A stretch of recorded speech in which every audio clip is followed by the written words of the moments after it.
Well, looks like I was able to get the power steering pump pulley alignment deal.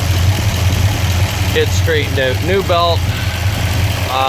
Crank pulley still has a little bit of a wobble down there. That was contributing, I think, to it. But anyway, took the pump all apart, way further apart than what I wanted to do and ever will again.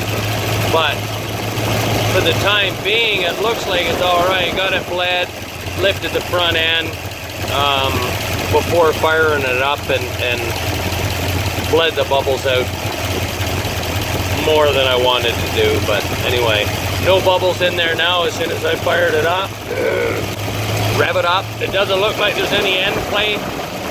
No end play, it's not kicking out. There is end play, but it's not kicking out for some reason, so I don't know. I mean, just luck of the draw or what it was. But anyway, it looks like it's on to the next issue, which is a coolant leak, which is way down in there, which is timing cover. Anyway, thanks all. Cheers.